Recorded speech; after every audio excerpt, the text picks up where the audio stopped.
Alright, ladies and gentlemen, welcome back to Buccaneers Daily. My name is Jackson. I post daily Bucs content. Hit that like button, hit that subscribe button. It's a beautiful day here in South Florida.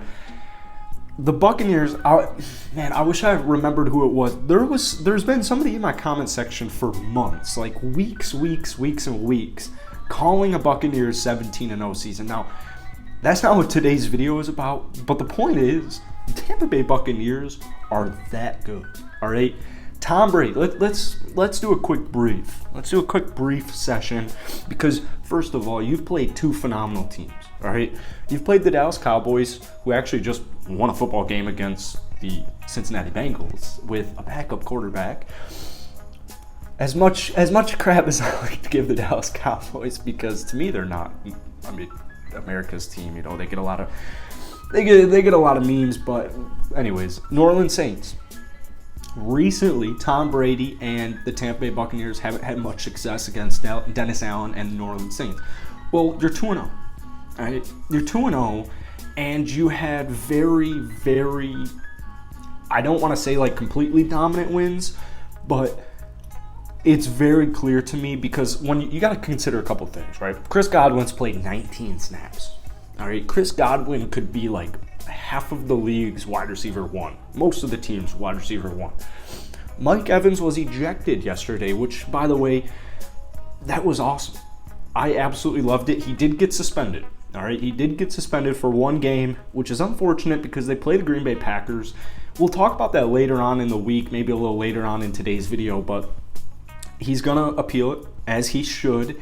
And, you know, if anything, I love what Mike Evans did. So, yeah, one game suspension, it's not the craziest thing in the world. I don't know if his appeal will be successful. Hopefully it is. So he can be ready to go against Green Bay Packers. But both of those two things, as far as your offensive threats go, it's unideal. Chris Godwin getting injured again after just coming back from a torn ACL. Mike Evans getting suspended or kicked out of the game, ejected from the game when, you know, keep in mind at that point in the fourth quarter, it was close. I personally never really thought, I know they were up 3-0, Saints were up 3-0 after halftime, but I don't know about you guys. Personally, I never really thought that they were going to get that job done. None of this stuff has caused the Buccaneers loss, or even almost loss, right? They've been commanding wins. The way they've closed these games in specific has been amazing. It's been very cool to see. They've allowed 13 points in two games. You've played the Dallas Cowboys, Dak Prescott and the Dallas Cowboys, and Jameis Winston, not eating any W's yesterday, was he? How'd that L taste? And the New Orleans Saints. And you've given up 13 points. Well, it doesn't end there. You've had 4 picks. All right? 4 picks. You've also had 10 sacks. To me, and this is something that I thought was very apparent, or I thought, not apparent's the wrong word, preseason, last season, I just genuinely thought that the Tampa Bay Buccaneers this season would have a top 3 defense in the league. And I think that at this point so far, I know we're only 2 weeks in, it's really hard to dispute that. I don't think you really could dispute that. It's been impressive. All right, Tom Brady. Let's talk a little bit about TB12. I saw a comment yesterday saying this is definitely his last season. I completely agree. You know, it is unfortunate, but thankfully it's week 2. We have 16 more weeks of the regular season, then hopefully a deep playoff run resulting in a Super Bowl. But the way Tom's looked in the first 2 weeks, the veteran off day on Wednesday, that isn't anything crazy to me. It is because it's Tom Brady, but he's older. You know, he's getting up there in age, obviously. I just am excited to savor one last year Tom Brady. But the way I saw it in more specifically this last week, but in the first 2 weeks of the season, is just all this frustration. And I understand, you know, we kind of saw it with Aaron Rodgers. You see it with Aaron Rodgers too. When you have these great quarterbacks, they demand greatness. Kobe Bryant, Michael Jordan, you could look, you know, outside sports. You demand greatness from everybody involved because you're great and you want to win it all. But there's just been something about the energy.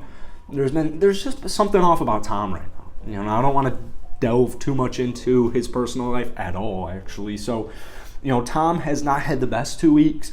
402 passing yards, 2 touchdowns, pick. Nobody is hitting the panic button. Definitely nobody is hitting the panic button. Some of this is rust for sure. I don't think there's been a stark drop-off in talent. I don't think that in any way, shape, or form.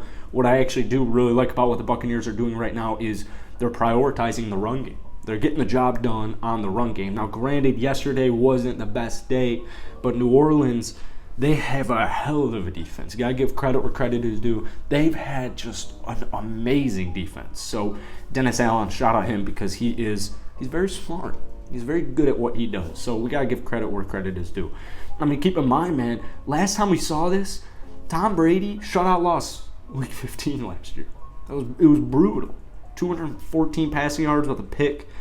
Now, maybe the Buccaneers aren't this star-studded cast. They kind of are. Leonard Fournette. This past week, no Godwin, no Julio Jones, suspension to Mike Evans, but it keeps going. You got Russell Gage, you got Scotty Miller, you got Perriman. They have plenty of threats. You have Cameron Brate, you have Cade Otton, you have O'Keefe, you have Kyle Rudolph, although Kyle Rudolph still hasn't played. The defense is really good.